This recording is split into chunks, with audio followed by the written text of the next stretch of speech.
আলহামদুলিল্লাহ আজকে 14 আগস্ট 2025।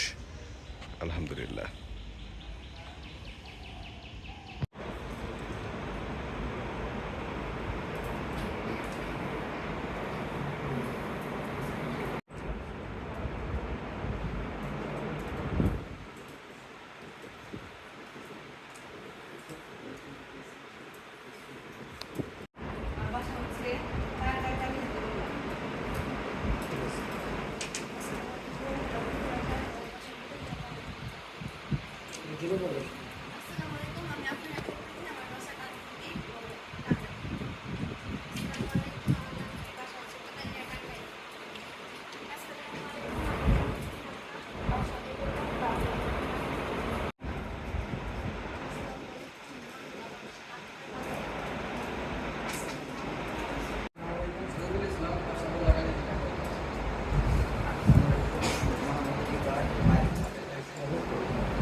প্রিন্সিপালকে, কারণ এই ট্রেনিংটা আমাদের শুরু করে দেওয়ার জন্য এই 4 মাসে আমরা চরমভাবে, কিন্তু শুধু ট্রেনিং নাই বলে তারা যে রেমিটেন্স পাঠাচ্ছে তার মানে কি বলবো 3 থেকে 4 গুণ কম পাঠাচ্ছে। পাঠাচ্ছে শুধু একটা ট্রেনিং আছে। আজ আপনার যে 4 মাসের যে ট্রেনিংটা করবেন, এই সার্টিফিকেটটা যদি শুধু শো করতেন ওনারা, এই ধরনের সার্টিফিকেট, তাহলে মানে আমাদের পজিশনটা অনেক উপরে।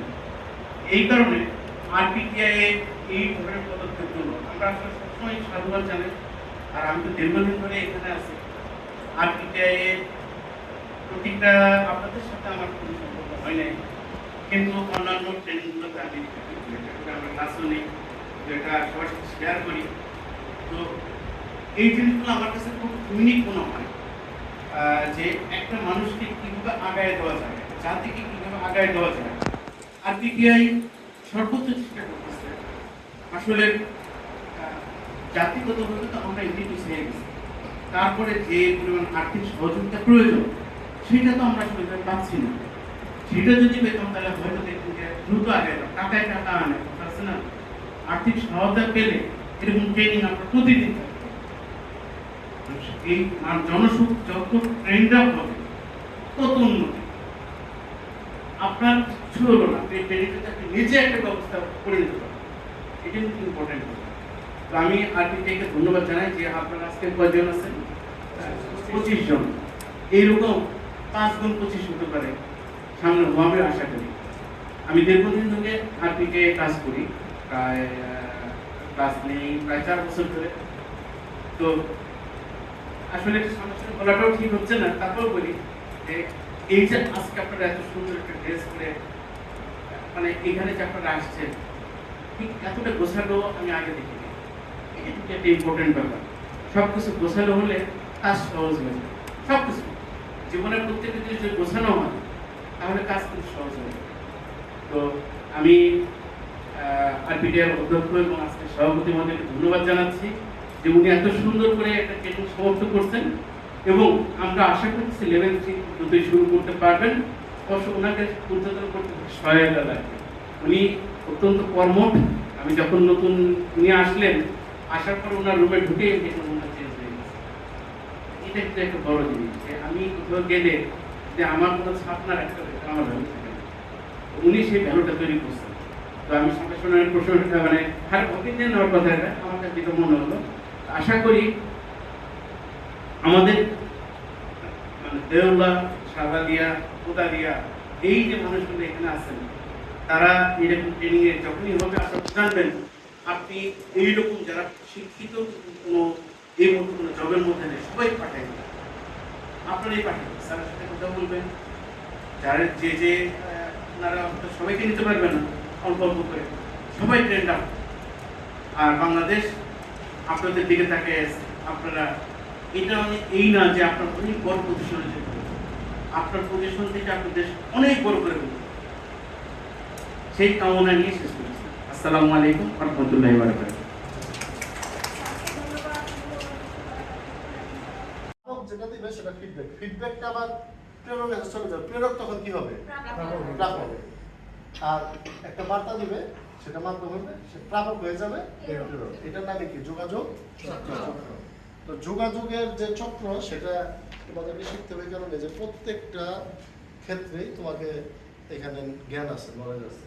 তোমার দক্ষতা যদি বাড়াতে চাও তাহলে যোগাযোগ করতে হবে। যোগাযোগের দক্ষতা বাড়ানোর জন্য কি কি বিষয় লাগে সংক্ষেপে বলে দিই। যে সেটা হচ্ছে যে তোমার সর্বপ্রথম যেটা শিখতে হবে সেটা হচ্ছে ভাষা। যোগাযোগের ক্ষেত্রে প্রথমে যে শর্ত সেটা হচ্ছে সহজ এবং সাবলীল ভাষা লাগবে। যোগাযোগ করতে গেলে কি লাগবে? সহজ এবং সাবলীল ভাষা। তোমাকে সুন্দর করে কথা বলতে হবে যাতে মানুষ বুঝতে পারে। যেখানে যে ভাষা প্রয়োজন সেখানে সেই ভাষা ইউজ করতে হবে। গ্রামের মহিলাদের মাঝে কথা, পুরুষদের মাঝে কথা বলতে তোমাকে ওদের ভাষাতেই কথা বলতে হবে। তাহলে কিন্তু তাছাড়া কিন্তু তারা বুঝতে পারবে না। বা একটা কর্পোরেট যদি চাকরি করো তখন কিন্তু তোমাকে ওভাবেই কথা বলে শিখতে হবে। তো ভাষাটা হচ্ছে যোগাযোগের ক্ষেত্রে সর্বপ্রথম এবং গুরুত্বপূর্ণ একটি ধাপ। এই ভাষার মধ্যে কিন্তু আরো অনেক জিনিস আছে, যেমন তোমাকে সাইন ল্যাঙ্গুয়েজ বুঝতে হবে। আমরা যেটা কি বলি সাংকেতিক ভাষা। ভাষা কিন্তু দুই ধরনের, একটা হচ্ছে কি মৌখিক ভার্বাল, আর একটা হচ্ছে নন ভার্বাল। তোমাকে মৌখিক ভাষাও শিখতে হবে, সাংকেতিক ভাষাও শিখতে হবে। আমি তোমাদের পড়িয়েছিলাম, তোমরা ভুলে গেছো। মানুষ যোগাযোগের ক্ষেত্রে যে ভাষা ইউজ করে তার মধ্যে যোগাযোগের ক্ষেত্রে তুমি যারা একজনের সাথে যোগাযোগ করো সেটা 35% মাত্র ব্যবহার করে এই মুখে কথা বলে, আর 65% যোগাযোগ করি আমরা কিভাবে? ইশারা, আকার, ইঙ্গিত, সাংকেতিক। যেমন ইদানিং তোমরা খুব দেখো আর কি, তো তোমাদের ভাষা দিয়ে আমি বলি। এই একটা সিনেমা আসছে কিছুদিন আগে, শাহিদ খানের নাম কি? হ্যাঁ, বরবাদি। তো এই যে টেলিভিশন যে সেটের আক্রমণ করে, না এখানে তোমার এই নিশুর একটা কেমো আছে, তোমরা যারা দেখছো তারা জানা যে নিশু থেকে হচ্ছে